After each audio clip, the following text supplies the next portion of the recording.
10:25, so I'll assume that everybody is back. I am so excited for this part of the talk as well. Hillary, take it away.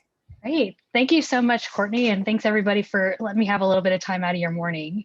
I'm Hillary Iskin. For those who don't know me, I'm one of your R2s in the primary care track. And this talk today, this part of our talk is going to pivot from the data that Dr. Cho shared with us about these specific vaccine and pivot to focus more on our individual patients. And so this is going to be focused specifically on the United States and focused on efforts that individual clinicians can make. We're not going to talk today so much about health system level change because I think that's an entirely different talk or multiple talks.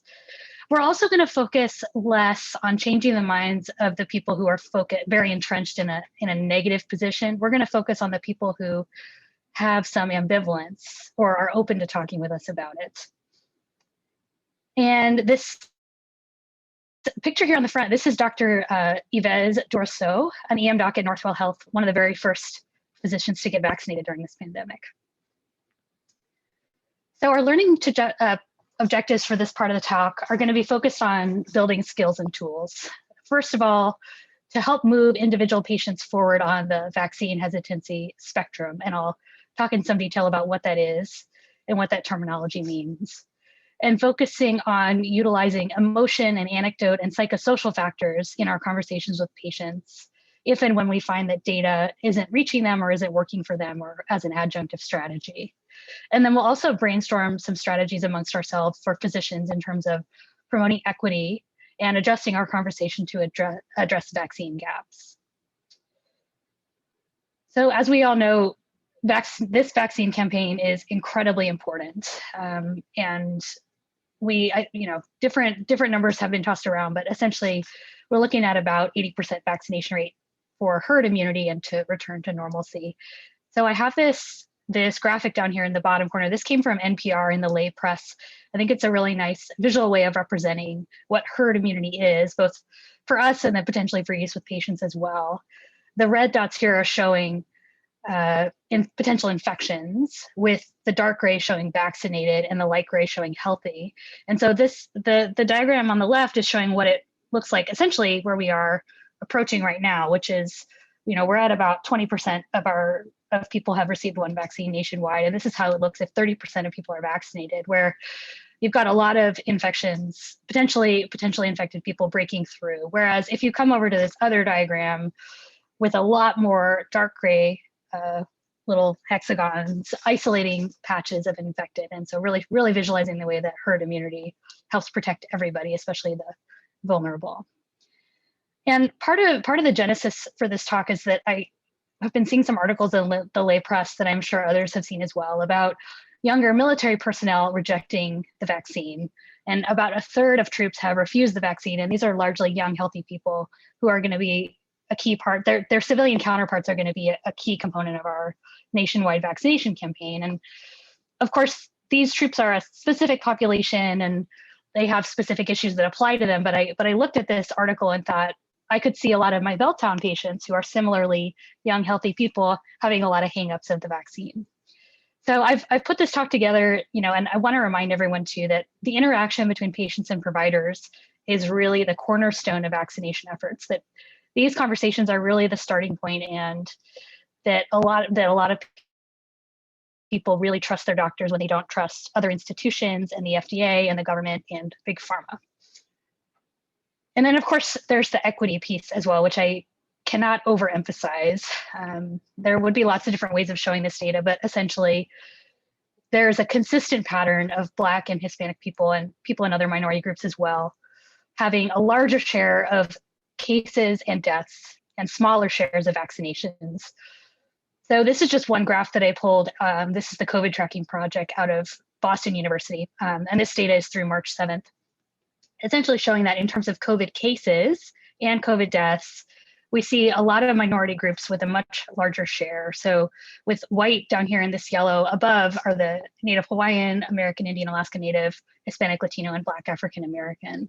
And then even more disturbingly, when we transition from looking at cases to looking at deaths, again, we see a big spike in the Black African American community and our Native communities as well. compared to a smaller rate among our white population.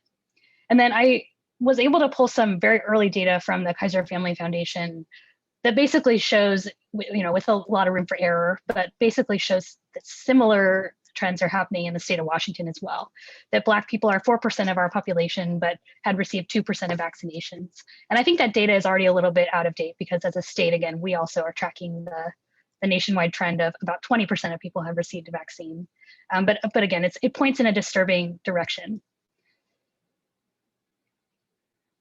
So when we think about how to have these conversations with our patients, there's this concept of vaccine hesitancy that I want to make sure we talk through.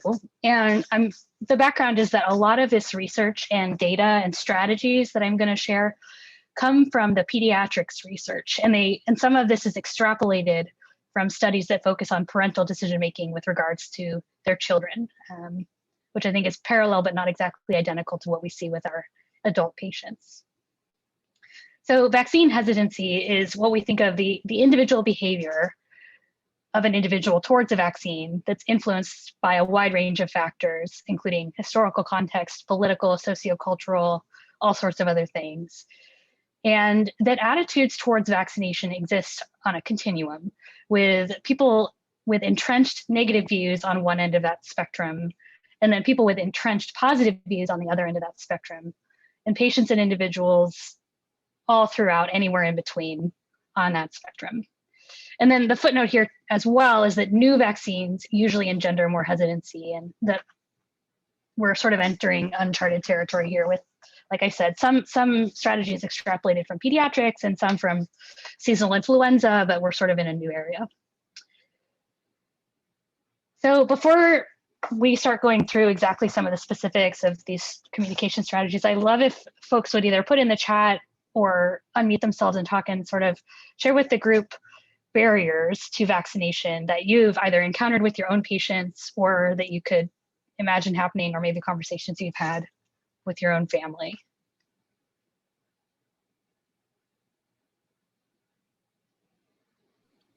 I think a lot of the hesitancy that I hear from like people I know and like people in clinic often comes from this like lack of understanding of like, if you want to get the vaccine, like you go ahead, but like if I don't, like you'll be protected if you get it, but if I don't get it, like it's sort of like not it, like I think the herd immunity concept is like really challenging for people to grasp, and I think often people, understandably or not understandably, are sort of like very focused on like their own experience with it. Definitely, thanks, Tess. I'm seeing a lot of things come through in the chat. Let's see. I had one patient tell me that because they have so many comorbid conditions, including like heart failure, that they didn't want the vaccine because they didn't think it was studied in people that were as sick as they were, which is not an unreasonable argument. And then I had to have the discussion of, well, yeah, that is true, and I understand that hesitancy, but I also know that with your conditions, COVID is also very deadly. But yeah, it's a hard, that's a difficult point to argue because she's right. Mm-hmm. Yeah, I do feel like there's this interpretation that there is a higher likelihood of adverse events in getting the vaccine and not recognizing the high rate of adverse events of having COVID. Mm-hmm. People overestimating the risk of the vaccine and underestimating the risk of COVID. Yeah. Yes.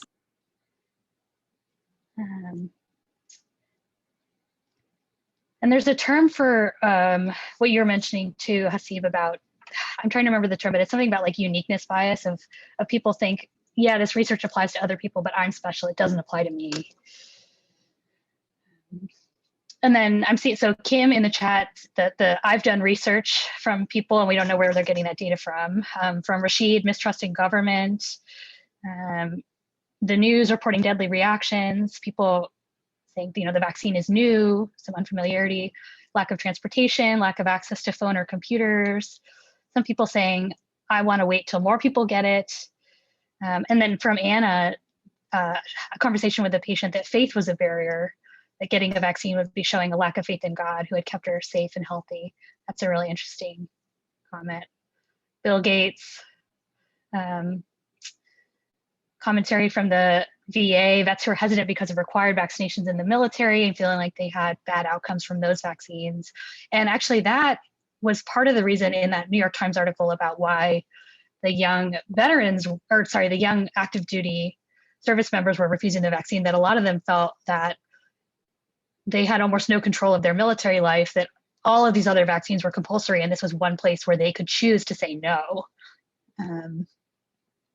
And then combination of not trusting pharmaceutical companies, thinking COVID won't hurt them because they're young, people concerned about exposure when they go to the clinic or wherever they're going to get the vaccine, the misinformation about nanoparticles, worrying about side effects, interfering with the ability to work, worrying about losing employment income, women worried about impact on fertility, loss of what ifs, people worried about the long-term impact. So you guys, this is excellent. Thank you for sharing all of that, everybody. There is a tremendous spread of people's concerns. A few that I'll just add, and I think the most important thing to keep in mind here is that for a lot of patients, disseminating evidence-based information is just not enough, that emotion is a powerful motivator of behavior. We hit on lack of trust in government, and then also to add, historical traumas, systemic disparity, ongoing traumas.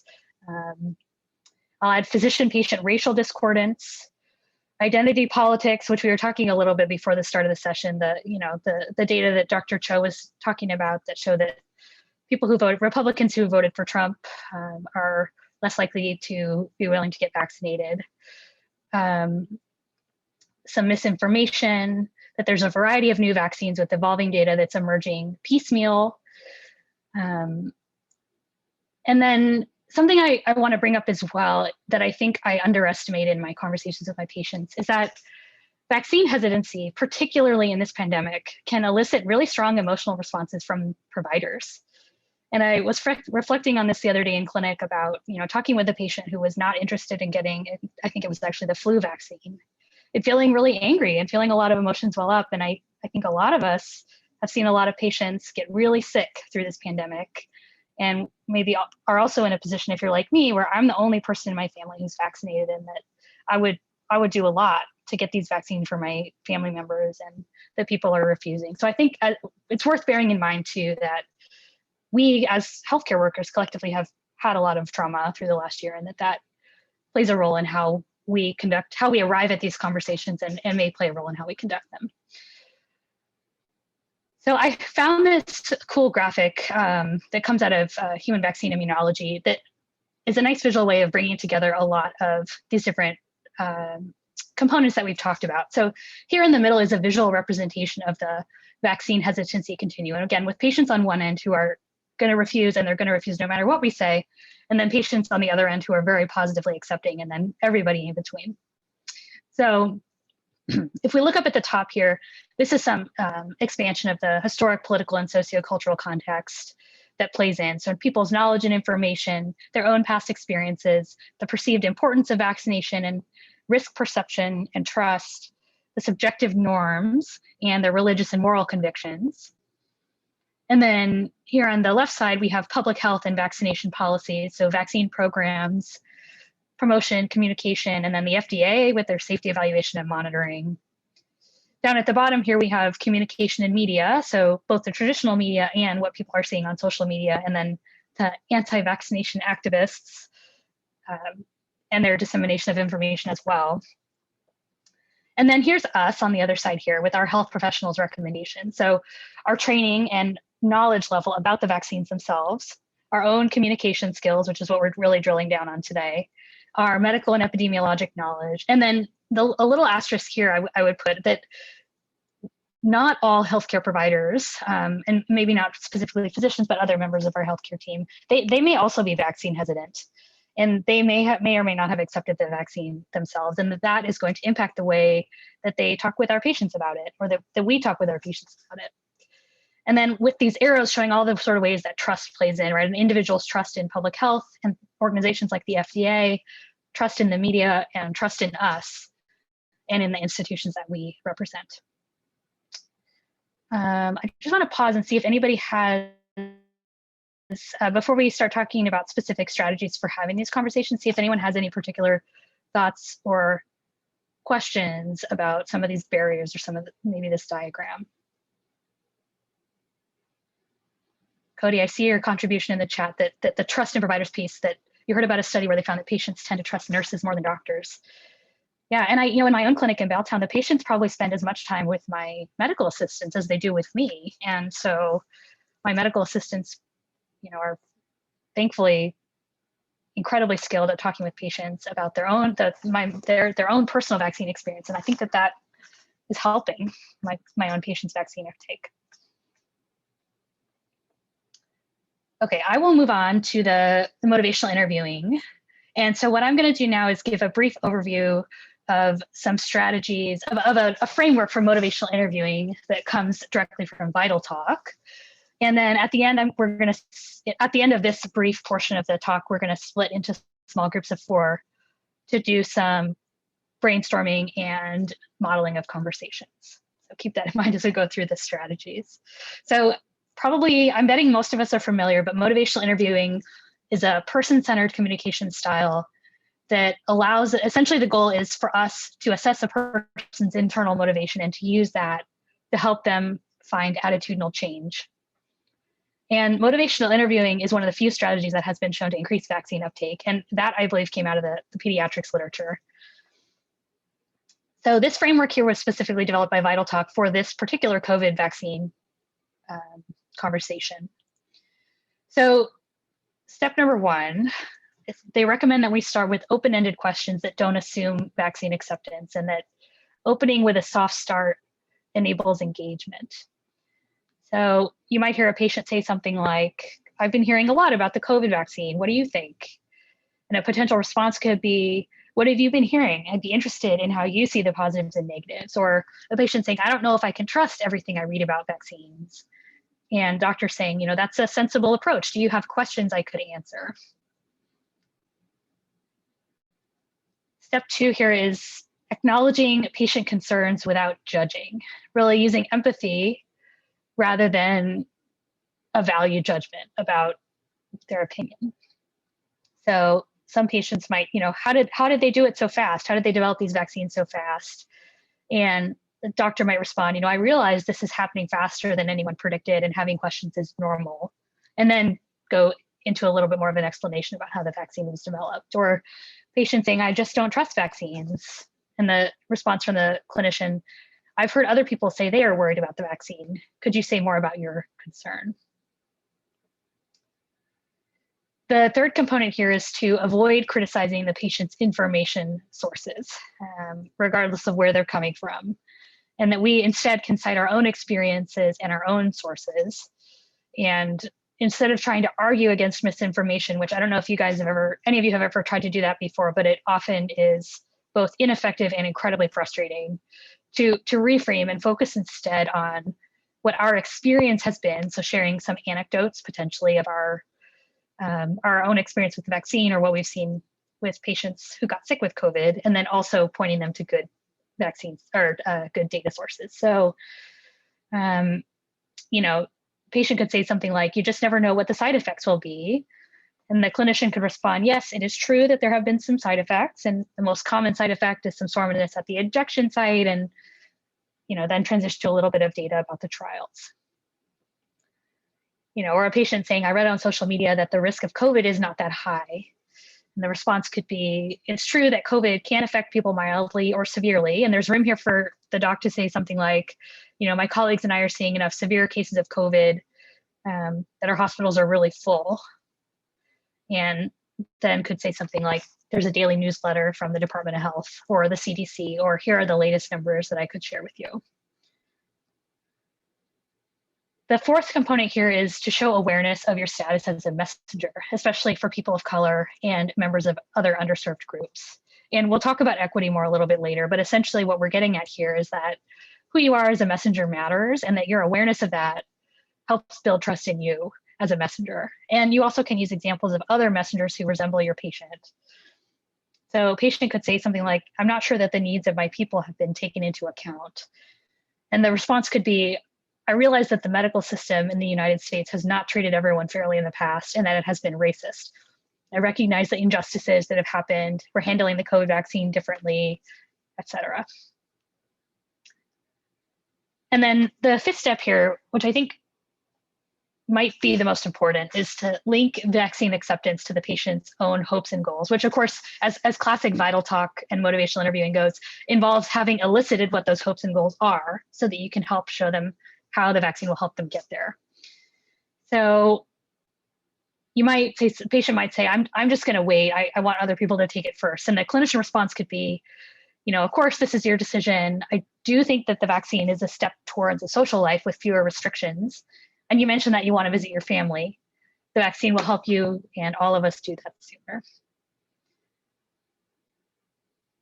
So those are the 5 Vital Talk tips. And so I think there's a great opportunity here for us to break into groups of 4, take about 15 minutes to talk together about conversations that you may have had already with your patients or other ideas about how to have this conversation.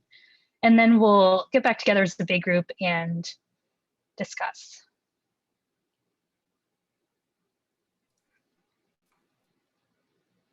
Great. I think Javel is, yep. Options for joining a breakout room exist now. Great.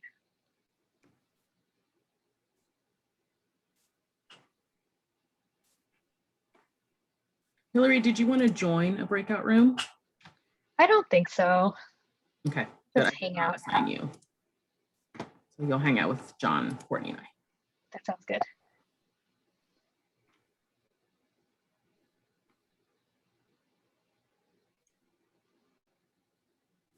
Who's still here? Francisco.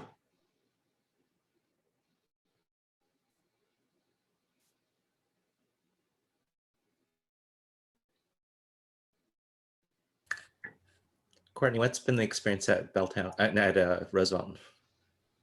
As far as these conversations with patients, for the most part, I've had a lot of patients who have already been scheduled, or when I ask if they have any questions, they're like, nope, I'm waiting for my turn. Yesterday, I did have a very lengthy phone call with a patient who was like a man in his 60s who, had all of the hesitancy concerns that were brought into the chat. And one of the things he cited to me was the risk to pregnant women and infertility. I'm like, sir, I'm not sure how that applies to you. It's just, that was a tougher conversation yesterday, but for the most part, I've had most patients be like, sign me up whenever I can get it. Derek, do you need to be put into a breakout room? Working on it, right? You're muted. Yes, I just got kicked out. Can I please be joined back? I was with Cody and Hermes.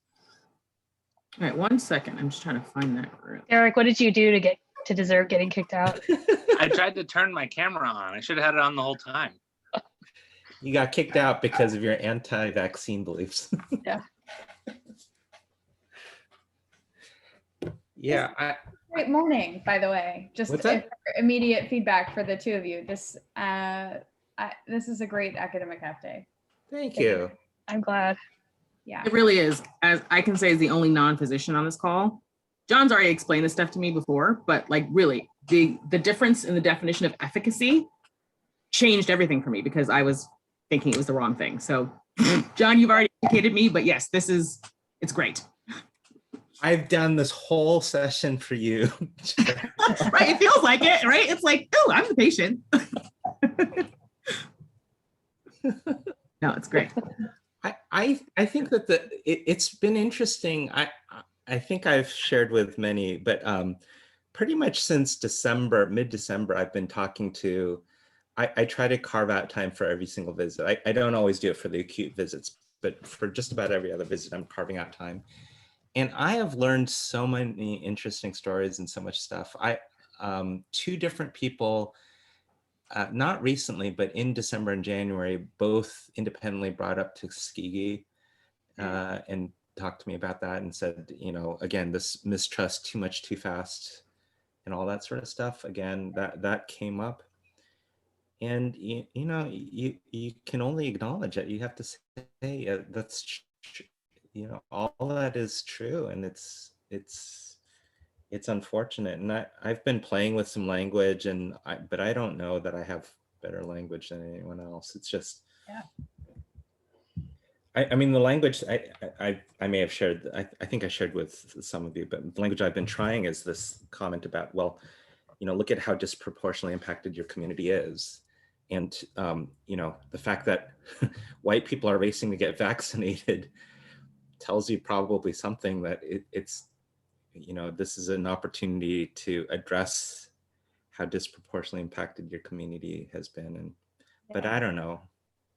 It's hard. John, I shared with you a friend of mine, right, whose her grandmother and her mother were moved up the line to get vaccinated, and she had a full-on panic attack because she thought it was something bad, right? She's like, they're rushing them through for a nefarious reason, right? And so it's hard. Yeah, has your friend changed her mind yet, or no? No.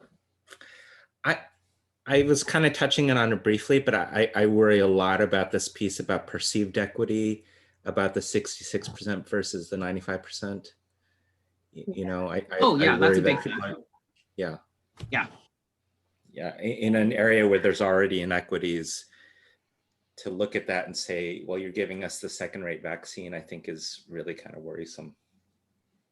I had my first patient in clinic last week say that she wouldn't refuse any vaccine she was offered, but she strongly preferenced the Moderna or Pfizer. Yeah. I think that this issue about side effects is probably a pretty good entry point for trying some language on it. I knew that it was less. Hadn't been aware of how much less the side effects were for the Johnson & Johnson. So, and I've been telling people, the people who've been most resistant, I saw someone in follow-up the other day, someone who had basically said to me that she didn't want to get it when I talked to her in December, but I had told her that I was about to get my first injection. And so we promised to revisit it when we got back together. And I saw her again via telemedicine on Monday, and I'd forgotten that I'd said that to her. And so I was asking about the vaccination. She said, well, you were going to tell me your story. And I did, and laid it on pretty thick. But I am telling the whole story, warts and all, about how uncomfortable I was, and how I felt like someone snuck into my bedroom the second time and took a baseball bat to my arm, and how I couldn't sleep. But I think that the trust issues, that piece on NPR about like this focus group about Trump voters, the two pieces that resonated the most among the Trump voters in this focus group, one was a recommendation by a physician or nurse, their own physician or nurse. And two was personal stories about people who had experienced COVID or experienced the COVID vaccination. So those two things they felt like were the most effective at communicating. Courtney, what kind of dog is that? Oh, he's a, we think half pug, half Boston Terrier. Yeah, and 100% cute. That's right. He snores a lot, and it's lovely. Yeah. I discovered that my cat snores, which is weird. Really? My cat snores for sure. Well, I wasn't sure if she was snoring or purring, but then I realized that she sounded like she was snoring, and yeah, she was snoring in her sleep. John, was Kelly right this morning when she said you got a CPAP machine for her? Did you get a new kitten like Kelly said you did? She's new 4 years ago. I was like, I didn't know John got a new kitten. I want to see it. No, it's the same cat. She's been trying to kill me for years. She's beautiful. I see her every once in a while opening the door behind you. She is. What was the cartoon that was like? Was it the baby or the animal that was always trying to take over the world? Was it Ren and Stimpy? No, was it Pinky and the Brain? Oh, Pinky and the Brain. What about Itchy and Scratchy? Itchy and Scratchy. There's always something. Right? Like she's like that cat that's trying to secretly plot our demise.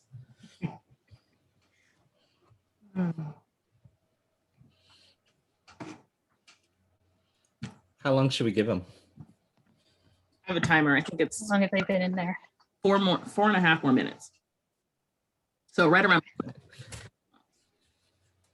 I'm going to step away and just stretch my legs.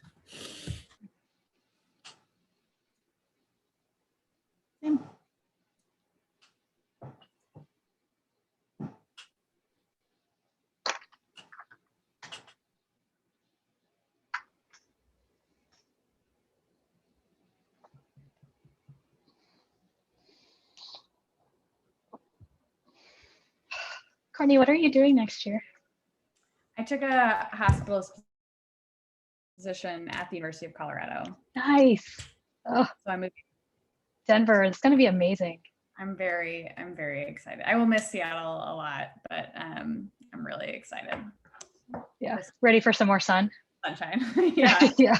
Yeah. I'm going actually next week to try to go look at housing and stuff. So I'm pumped. Amazing. Congratulations. Thank you. I'm very. My sister lives in Fort Collins. I'm going to try to get out there this summer, do some hiking with her. Yeah. Yeah. Did she go to CSU or does she just? She does. Yeah. She's a grad student in geology. Nice. Yeah. Awesome. Colorado's a good place to be. Yeah. Studying geology. Lots of rocks. Yeah, that's right. Remind me, where's your family again? They're in Northern California. My parents are in the Tahoe area now, and my grandparents are in the Bay. Okay, gotcha. What's your plan post? I know you're more than halfway through now, but yeah. What are your plans post residency? I'm going to get a primary care job, probably here in Seattle. You think? I think so. Yeah. Yeah. That'll be great. Gonna be a real doctor. Yay. It's so different. That'll be great. That's awesome. What do you have this afternoon? Anything exciting? No, I just have clinic. Lovely. Bunch of new wellnesses. Lovely. All the vaccine talk. Look, all the vaccine talk. All of the vaccine talk. Yeah.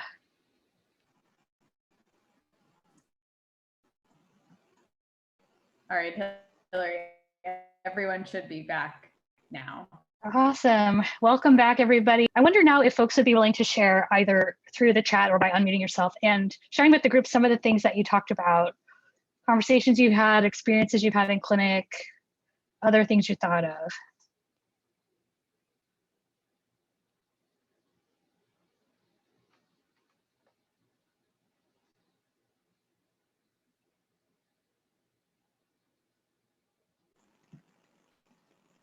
I can share a little bit. I think mostly what our group talked about was,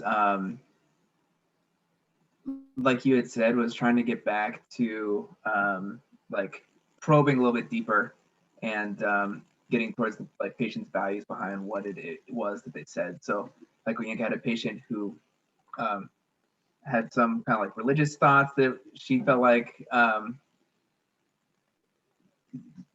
she didn't want to get the vaccine. And so I love what she said, that it was like more like the opening of a conversation. It wasn't just like a closed shut door. It wasn't the end of the conversation. It was just the beginning of an ongoing conversation, which I thought was really interesting. And then similarly, we just had a lot, like essentially any of those barrier points, they could just be next jumping point, say, oh, I wonder, why is it that you think that? And probe a little bit deeper. So I think that was kind of the biggest theme of what we talked about. Nice. Thanks for sharing, Nick. And I know from my experience with motivational interviewing and other vital talks things, that the religion talk or the miracle talk or the God talk can feel really hard to respond to. So I think putting some thought and, like you said, probing further about what's driving that is really helpful. Anybody else? Regarding the concerns about how quickly the vaccine was developed, we talked about reframing it as something that kind of saying wow, how lucky we are to have had this vaccine developed in time, it's seeing it as a positive thing. Right, sort of reframing a little bit. And then there's also the piece too that these mRNA vaccines have been in development a long time. So it's, in some ways, the technology was developed less fast than it appears, which might be effective for some people. Exactly. Okay. Well, feel free to jump in or put stuff in the chat, but I'm going to move on to some other strategies that I have pulled together from some other sources as well. And just a reminder that health professionals are vaccine champions, and our recommendation goes a long way. Then there's this sort of interesting anticipated regret strategy. And I'll just point out, this is a little bit outside of the motivational interviewing framework, but I have patients that I could see that this would be much more effective. So these are phrases like, what would change in your family if you became a COVID long hauler and had permanent heart or lung damage? Or I've seen the crushing guilt of families that lose someone to COVID after not being careful enough. I'd hate to see you do that, or something like that. These are much more pointed, but certainly would be effective for some patients. And then some other things too. So countering bad reaction stories with good reaction stories. And I think something that I have started sharing with my own patients is that, yes, a lot of young, healthy people are feeling pretty sick after that second vaccine dose. I didn't. And now that I'm vaccinated, I'm able to plan a trip to visit my grandparents who are also vaccinated. And then other things too, which would be offering compromises, which this involves strategies like offering safe modifications, even if they're largely unnecessary, to the standard vaccine delivery. And this is a little bit analogous to modified dosing schedules of pediatrics vaccine series, which again, I'm not endorsing, I'm not placing a value judgment on that, but just to say that people tend to prefer to have options, right? They prefer to pick something that's not the most extreme choice. And so, like, for example, you go to Starbucks and there's 3 sizes, you pick the middle one. Or you have a multiple choice test, A through D, and you pick answer choice C. And that we can nudge people to a desired choice by not depicting vaccination as the most extreme in a range of choices. So this is a little bit more difficult to employ right now, but in the coming months, maybe over the summer, this might be something like, we could give you 1 dose of the Johnson & Johnson vaccine today. I can schedule you at the vaccine clinic for the first dose of one of the other vaccines, or you can come back in 2 weeks and talk about this further with me and receive a dose then. So sort of giving people a range and feel like they are not picking an extreme choice. And then, as always, when we talk about communication strategies, analogy can be really helpful. Like, I was talking to my grandmother last night, and she said, I was talking to my hairdresser, and her husband got Guillain-Barré from the vaccine. And I think for strategies like that, or patients who've heard about the anaphylactic reactions, that you can compare the risk of an extremely rare event, like, to something like getting killed in a car crash. Like, the risk of having that really bad outcome is much less likely than getting killed in a car crash or getting killed in a plane crash. And then, of course, preparing a list of common vaccine questions and having answers, which is something we sort of did in the last session. But basically knowing the data and having it at your fingertips, and then having sources to refer patients to as well. And then investigating the specific concerns of your various segments of patients. That this is sort of more a clinic by clinic thing or a population by population thing. But if you find you're hearing a lot of specific questions over and over again, that having a little more data or a little more of a plan for how to go after some of that. And then this is another way of representing the vaccine hesitancy spectrum. This came from a New England Journal article that was published, I think, late last year, that shows up here, what we're seeing here is another representation of the vaccine hesitancy spectrum by answers to the question of, would you get the COVID vaccine if it were available today? And this was back before the vaccines were available. And we can see that the patients in dark green are the ones who said definitely yes, all the way down to the patients in the orange who said definitely no. And that this varied over time with this sort of concerning data in November that, that there was a large segment of patients less interested in getting vaccinated compared to May. But regardless, then we have this pyramid of our communication tactics that's divided up by these strata, these segments of patients. So at the top, for the patients who are definitely interested, we can do whatever we can to ensure accessibility and ease and to promote post-vaccination word of mouth. And this is something that we can do in our own clinics. It's something we can do over social media if we are interested. And then for the patients who are in this probably yes group, we employ these above strategies, and then we also bring them down. Things like creating reminders and salience. So, and I put these are my little syringe pointers to things that I think that we can do as individual clinicians. So that would be things like sending an e-care reminder, giving them a phone call, or making sure that they have the scheduling link to sort of prompt them to act. And then when we come down here to the patients in the probably no category, this is where things like using narrative shared stories rather than statistics, which again is a lot of what we've been talking about today, and exploring and overcoming identity hurdles, which is that motivational interviewing piece. And then for the patients in the definitely no camp, we haven't focused on them much today, but a couple of things that I think are pretty interesting down here is sort of shift identity framing and creating narratives that allow for changed opinions without loss of face. So if you're finding that you're hitting a wall with them over something, like they're really entrenched in, I don't know, the data they got from their anti-vax website or whatever, they're finding another way to have that conversation with them that allows them to sort of capitulate or decide that they're a little more interested in the vaccine without feeling like they've lost, or that the ego involvement. So this here's the link here. It's at the end as well, but it came from this New England Journal article that was published in January. All right. So I'd like to focus a little more now on the equity piece. And I wonder if folks had any conversations about this in their small group, or if people have any ideas they might be willing to share with the large group, either in the chat or out loud.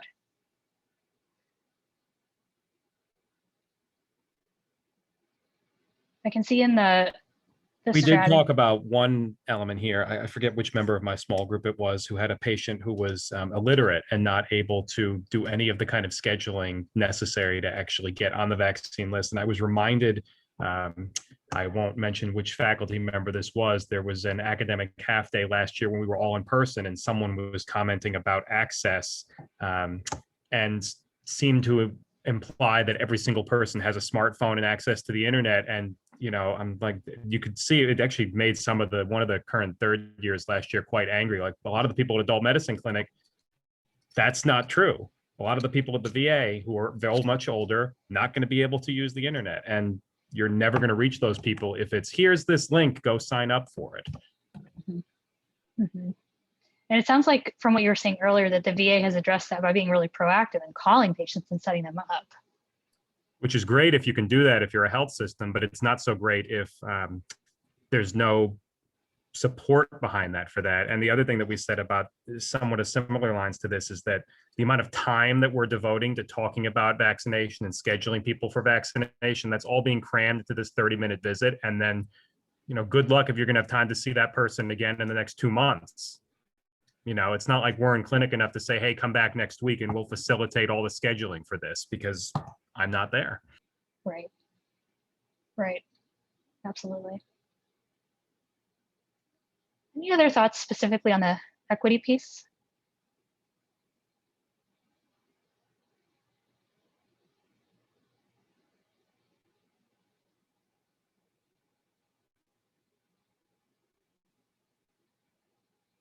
Okay. Before I move on to Annie, are you? I was just going to say, Anna had brought up in our group how just knowing it's hard to find a way to counter the views that some people have about, this like history of inequity and mistreatment in the health system that is affecting the way some people's hesitancy. And I think the only way we can do is like listen and validate sometimes for that, and express our own regrets for that history, but that it's hard that is really powerfully affecting the way people think about this, and I don't have a good answer for it. Right. Right, absolutely. And just hearing what sort of bearing witness to what that patient is saying, what they've experienced, that maybe you're not going to move them all the way towards vaccination on that visit, but maybe even just having that conversation and bringing that awareness into the room is enough to help build their trust in you. And maybe at the next visit or the next one, they'll be more open. And I also I shared with my small group one of the things that Renata Thronson said during our pre-clinic conference on vaccine hesitancy that we had at AMC. And she said that really the burden should not be on people, these communities that have historically been mistreated in research and in the healthcare system, to become more trusting in us, but the burden should be on the healthcare system to become more trustworthy. And that's things like not just being open to e-care sign up and proactive outreach to certain communities, alliances with community leaders who can be a voice among many other things. But I like that reframing. I think that's really important. Absolutely, Anna. Thank you for sharing. And I'm seeing in the chat as well from Cody that a strong case again for why we need more diverse providers. And those were really the two key pieces that I was going to bring today. Number one, we need more racial concordance, and to highlight Black scientists who are sharing their stories. And I have an example on the next slide of someone who has become an activist for this. And then also, just like you said, including trusted local leaders of those historically disadvantaged neighborhoods, which is a little bit of more of a sort of clinic-wide or health system-wide potentially intervention. But just knowing that me sitting down and having a conversation with one patient one time is not going to erase all the things that have happened, and that this is going to be something that we collectively build over time. And then Nick, I'm just going to put I saw your question in the chat about the reframing narratives. I have an answer. I'll put that in the parking lot to the end here. But this is Dr. Kizmikia Corbett, who I bet a lot of you are familiar with. She's a research fellow, and she's the scientific lead for the coronavirus vaccines and immunopathogenesis team at the NIH. And she is a viral immunologist who was involved in the development of the Moderna vaccine. And Tony Fauci actually gave her some props. He said that she was, quote, that the Moderna vaccine was developed by an African-American woman, and that he was referring to her. And I love this quote from her, that vaccines have the potential to be the equalizer of health disparities, especially around infectious diseases. And I could never sleep at night if I developed anything, if any product of my science came out and it did not equally benefit the people that look like me. And I think that message is really powerful. And also that this is something that I might be able to use with my own patients of that this vaccine was developed by an African-American woman, and that may be a way of helping show that our healthcare system is worthy of trust, although, I'm not making a blanket statement about that. But that this might be a way to bring that in, to both show your awareness as a messenger, awareness of the group, and then to allow someone else's voice to be at the forefront.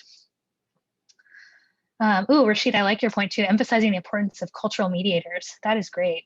Yeah. And then I'm seeing the comment too from Lindsay about how an interpreter sort of acted almost as a cultural mediator and was really able to help somebody explore her concerns about the vaccine as well. That's wonderful. So we're getting close to the end of the materials I had prepared here, with the key points here, essentially that, again, physician recommendation is a key factor in addressing vaccine hesitancy, and that, again, it may not always feel like we're making progress, but we are. That emotion and psychosocial context play a large role in vaccine acceptance beyond just the data. That a soft start using that motivational interviewing framework can promote acceptance. That we need to show awareness of our status as messenger with these various groups and know the limits of that. And that we should be working on tailoring information delivery and content to the individual patient. And I had a lot of support on this presentation from Dr. Cho and from Becca, so thanks to you guys. Before I invite further questions, I just want to respond back to what Nick had said. Nick, you were asking about creating narratives that allow for changed opinions without loss of face. And that came from, I'm going to move back to that slide, that came from my little pyramid here from the New England Journal.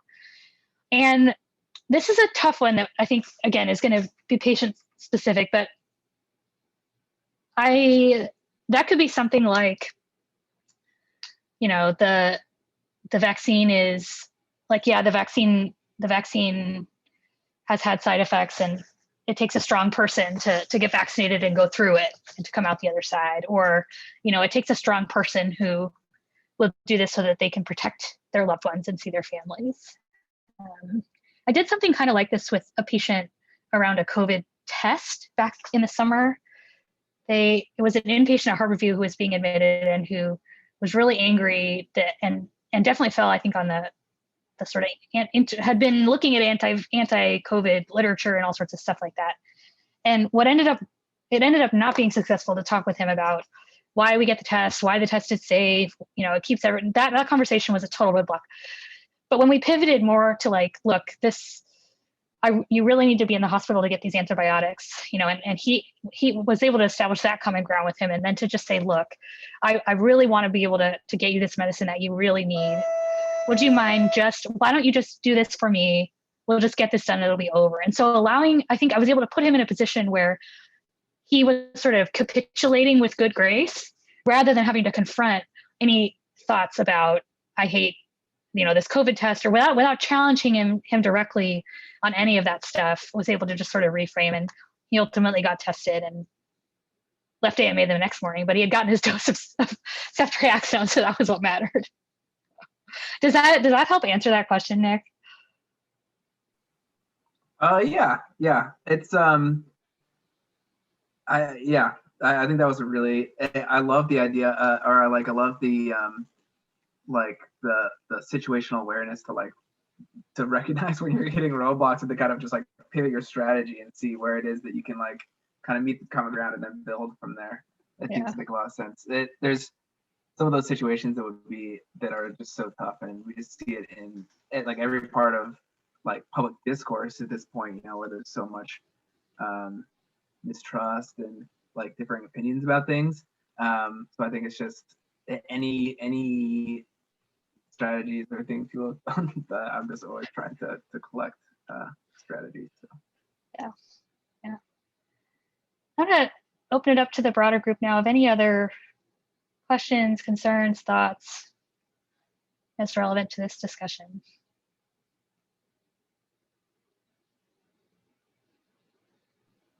I'll add something our group talked a lot about a while ago in the small group was just learning how to check your own emotional baggage at the door, because I think that's really critical to be able to show up for patients and get them where they need to be. Like you, Hillary, being able to work with that patient and just get him where he needed to go, and not letting maybe your own frustrations about him not taking the COVID test or getting a vaccine, whatever it may be. And I think that's really hard. And I'm not sure we're taught about how to meet people where they're at, but not how to remove our own veil of emotional baggage. Right. And whether we can or should even, that we've talked in this conversation about how to use our own stories and anecdotes for good. And that's a situation where bringing our own emotion to the room is a good thing. But exactly like you said, we also come in with other emotions and how to be aware of them and harness them and either put them in the parking lot or not. Thanks, Becca. Yeah, off of that, I think sometimes my reaction in the room to vaccine hesitancy I've thought that maybe me being emotional about it in the room, or really having a patient see how much this means to me and might make a difference. But I think that starting in a place of recognizing where they're at rather than just expecting them to respond to my emotion in that moment is good. Is something I will try. Nice. I love that, Amy. I'll just say too that I think as a healthcare field as a whole, we do a really bad job of acknowledging the very real side effects that do happen with vaccines. And while they're really rare, and clearly vaccination as a whole is a good public health measure, that for certain individuals, those fears are very real. And if you have kind of these personal emotions of a loved one that has gone through things, that you might not be able to immediately get past those emotional barriers. And I think sometimes, we come in exactly with our own emotional opinions, and to acknowledge that and really talk about that with patients, I think actually then you're on the same field and can kind of approach a vaccination and determine if it's the best thing for them or not. Mm-hmm. Mm-hmm.